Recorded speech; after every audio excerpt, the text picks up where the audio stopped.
মাথার উপর একটা পাকা ছাদ পাওয়ার স্বপ্ন ছিল দীর্ঘদিনের, আর সেই স্বপ্ন পূরণ করতে নিজেই নেমেছিলেন বাড়ির নির্মাণ কাজে। কিন্তু রড কাটার সময় আচমকা বিদ্যুৎপৃষ্ট হয়ে অকালে ঝরে গেল এক গৃহকর্তার প্রাণ। মর্মান্তিক এই দুর্ঘটনাটি ঘটেছে দক্ষিণ চব্বিশ পরগনার কুলতলি থানার অন্তর্গত ১ নম্বর জালাবেড়িয়া গ্রাম পঞ্চায়েতের গঙ্গাধরপল্লী এলাকায়।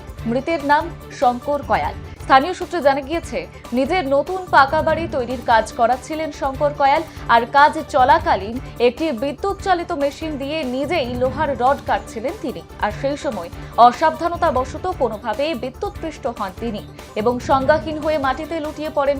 গুরুতর জখম অবস্থায় পরিবারের সদস্য এবং প্রতিবেশীরা তাকে উদ্ধার করে দ্রুত জয়নগর কুলতলি গ্রামীণ হাসপাতালে নিয়ে যান। কিন্তু সেখানকার কর্তব্যরত চিকিৎসকেরা পরীক্ষা করার পর শঙ্কর কয়ালকে মৃত বলে ঘোষণা করেন।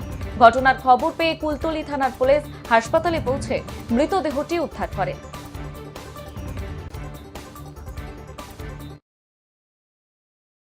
কাজ করছিল।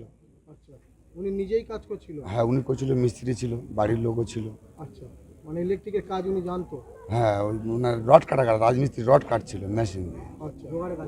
হ্যাঁ, জোগাড়ের কাজ। জোগাড়ের কাজ করছিল, তাতে ইলেকট্রিকের শর্ট ছিল। হ্যাঁ, এটা কটার সময় হয়েছে? ওই 9:30 দিকে। হাসপাতালে এনেছিলেন কখন? ওই এনেছিল, এখন হয়েছে এনেছিল।